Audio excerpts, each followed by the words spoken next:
Assalamualaikum Pak Akad, apakah ada waktu sebentar? Pak Sudar. Waalaikumsalam Pak Sudar. Monggo. Silakan Pak Sudar. Silakan. Ada yang Be- bisa saya bantu Pak Sudar? Begini Pak, saya mau curhat. Saya Iya. akhir-akhir ini kok saya mulai risau dengan kondisi kelas 9 yang saya ajar. Saya sudah Aha. mengajar bersungguh-sungguh, tapi kok Nah. rata-rata nilai anak-anak saya saat ulangan kok jelek. Itu yang Oh. bikin saya kecewa Pak. mm, mm, mm. Jadi Pak Sudar ini menemui saya. Yang pertama tujuannya Pak Sudar ingin mencari solusi supaya ulangan anak-anak menjadi baik. Bukankah begitu Pak Sudar ya? Betul Pak, saya melihat Pak Akad itu kan guru senior di sini dan melihat mengajarnya bagus. Saya ingin minta Pak, saran dari Bapak. saya juga saya juga baru belajar Pak Sudar. Jadi kita belajar bareng-bareng. Kemudian kalau saya perhatikan, tadi Pak Sudar menyebutkan bahwa pembelajaran di hasil nilai anak-anak kelas 9 yang diampu Pak Sudar nilainya kurang baik. Kemudian Pak Sudar ingin um, dalam sesi percakapan kita ini, Pak Sudar menemui saya ingin mencari solusinya, begitu ya Pak Sudar ya? Betul, Bapak. Saya ingin dapat bantuan dari Pak Akad agar kelas saya kembali bangkit dan nilainya itu tidak mengecewakan saya. Mosok saya mengajar sudah sangat, menurut saya sudah sangat-sangat serius, sudah sangat apa saja saya lakukan, tapi ulangannya jeblok banget, Pak. Oh, gitu ya. Selain itu Pak Sudar, kira-kira sesi kita pertemuan perbincangan kita dalam coaching ini, apalagi Pak tujuan yang ingin dicapai Pak? Saya membawa perangkat saya, Pak. Jadi ini RPP saya. Silakan Pak Oh iya, Akad mana? Persani, barangkali Oke, ada iya. sesuatu yang kurang, Pak. Oh iya Pak. Mana ya? Oke. Oh bagus ini perangkatnya Pak Sudar. Sekarang gini Pak Sudar, saya mau bertanya dulu sama Pak Sudar ya.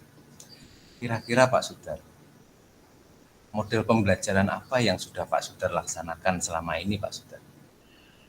Saya mengikuti pembelajaran kekinian, Pak. Itu kan kalau menurut teorinya kan anak-anak harus yang aktif, gurunya yang memberikan apa ya, memberi cara, kemudian anak-anak yang mencari sendiri. Hmm. Saat pembelajaran sih anak-anak antusias mengikuti, Pak. Oke. Mereka aktif mengerjakan LK, Hmm. presentasi sesuai arahan saya. Ya Oh seperti yang saya tulis dalam RPP itu, Pak. iya. Sekarang saya tanya Pak Sudar. Tadi Pak Sudar menyampaikan pembelajaran yang kekinian gitu ya. Pembelajaran yang kekinian yang bagaimana yang masuk Pak Sudar maksudkan itu?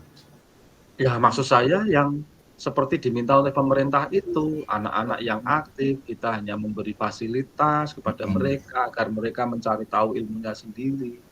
Persis seperti yang saya tulis dalam RPP saya, Pak.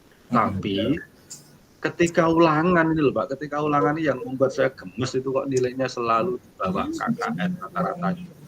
Begitu ya. Jadi Pak Sudar sudah melaksanakan pembelajaran sesuai dengan program pemerintah dengan membuat RPP yang kekinian. Tetapi pada kenyataannya ketika diadakan evaluasi anak-anak nilainya di bawah KKM. Kalau Betul. menurut Pak Sudar, kira-kira pemicunya apa itu Pak Sudar? Kok anak-anak nilainya bisa di bawah KKM Pak Sudar? Ini yang perlu kita cari bersama, Pak.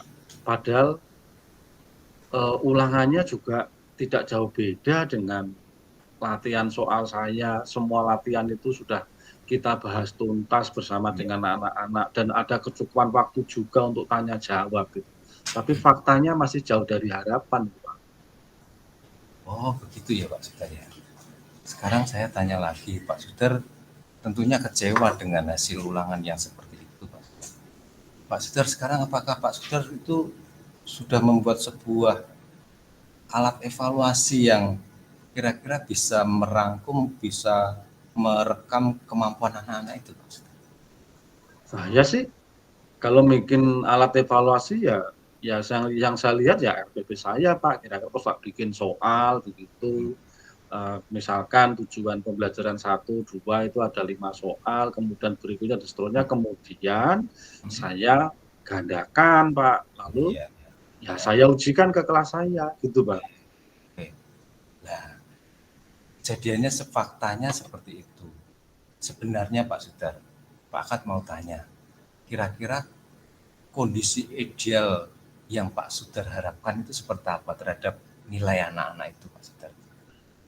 Kalau saya, yang saya inginkan ya, ketika kita sudah menerangkan sesuai dengan arahan pemerintah, arahan Bapak Kepala Sekolah yang seperti yang saya sebutkan tadi, ya seyogianya, semestinya nanti ulangannya juga baik begitu Pak, sehingga Iya. betul-betul bahwa pembelajaran kita itu bisa dikatakan berhasil karena prosesnya baik, hasilnya juga baik Pak. Menurut saya ini prosesnya baik, tetapi hasilnya tidak baik Pak. Barangkali Pak Sudar punya bayangan proses lain tidak supaya anak-anak ini bisa mendapatkan hasil yang baik. Apa ya Pak? Saya itu ini ya Pak. Dulu saya kalau waktu kuliah dulu tuh Pak itu kalau membuat alat evaluasi atau instrumen itu kan harus lewat uji coba ya. Oh gitu ya. Sementara saya itu ya asal saya buat saya saja sesuai dengan tujuan pembelajaran, terus tanpa uji coba, terus kita mainkan begitu Pak. Apa itu ya kira-kira ya Pak ya? Oh begitu ya. Jadi saya maaf ini Pak. Jadi dulu ketika Pak Sudar kuliah pernah mendapatkan mata kuliah tentang evaluasi pembelajaran itu harus diuji dulu Pak Sudar. Berarti Betul Pak. Ya betul Pak. Jadi kalau instrumen penilaian yang baik itu kan harus standar, harus valid, harus reliable, tingkat kesukarannya juga cukup, tidak terlalu sulit bagi anak atau bahkan terlalu mudah bagi anak, sehingga bisa menjadi alat instrumen yang baik. Kira-kira apa itu ya Pak ya penyebabnya ya? Nah ini Pak Sudar, barangkali kata kuncinya di situ Pak Sudar.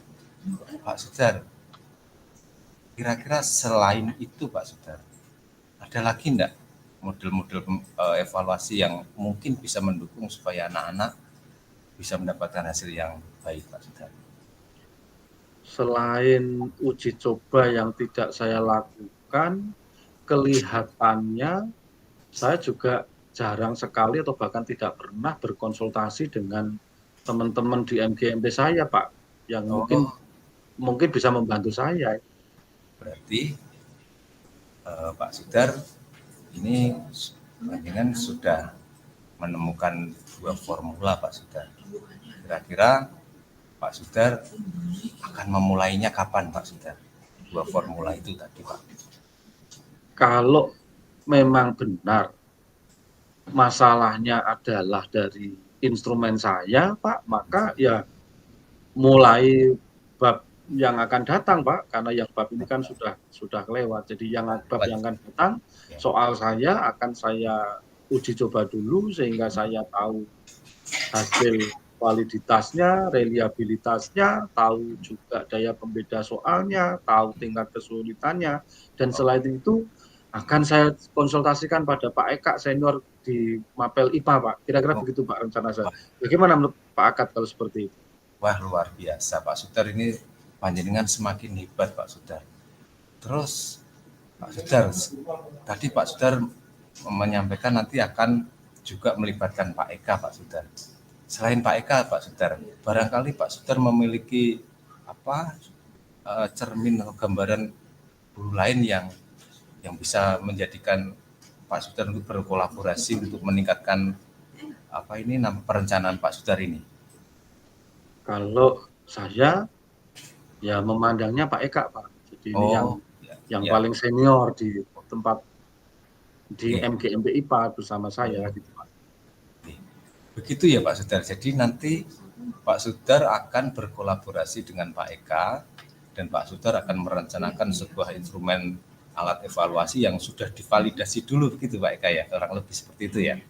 Betul Pak, jadi saya akan uji coba dulu, lalu hasilnya akan saya analisis dan akan saya diskusikan dengan Pak Eka sehingga mudah-mudahan ke depannya bisa semakin baik alat instrumen saya Pak Akad. Baik sekali Pak Sudar. Jadi sekarang pertanyaannya Pak Akad begini Pak Sudar. Pak Sudar sudah akan melaksanakan untuk bab berikutnya, karena kalau bab kemarin kan sudah lewat ya Pak Sudar. Betul ini, Pak. Nanti untuk membuat refleksinya bagaimana Pak Sudar? Apakah perencanaan Pak Sudar itu sudah berjalan dengan baik atau apa perlu pengembangan atau mana yang sisi-sisi mana yang perlu diperbaiki, caranya bagaimana Pak Sudar? Dan akan Kan kita dilaksanakan kapan bisa misalnya? lihat dari hasil ulangan anak selanjutnya, Pak. Mm-mm. Apakah sesuai dengan ekspektasi saya atau tidak? Mm-mm. Apakah sudah memenuhi KKM atau tidak, kan bisa kita lihat dari situ, Pak.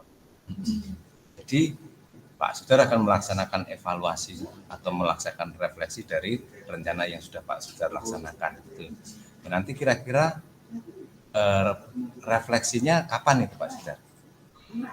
Refleksinya ya secepatnya, Pak. Sehari setelah pelaksanaan ulangan itu kita bisa melakukan refleksi, Pak. Apakah yang saya lakukan itu betul-betul ada hasilnya atau tidak. Nanti apakah Pak Akad bersedia membantu saya di refleksi itu ya? Oh iya, dengan senang hati Pak Sudar. Saya nanti akan segera kalau Pak Sudar WA saya atau menghubungi saya via WA, nanti kita bisa bertemu seperti ini Pak Sudar. Jadi ya pokoknya luar biasa Pak. Nanti kita akan selalu berkomunikasi seperti ini. Mudah-mudahan nanti anak-anak baik. Nanti akan saya tunggu kabar baiknya dari Pak Sudar ya Pak Sudar yang akan melaksanakan rencananya untuk memperbaiki itu tadi. Begitu Pak Sudar, selamat mencoba dan mudah-mudahan nanti selamat dan kita nanti bertemu di refleksi ya Pak Sudar. Wah, terima kasih Pak Akad. Alhamdulillah tercerahkan saya hari ini. Saya mohon diri Pak Akad, matur nuwun. Ya, sama-sama. Selamat siang Pak Sudar. Selamat siang Bapak.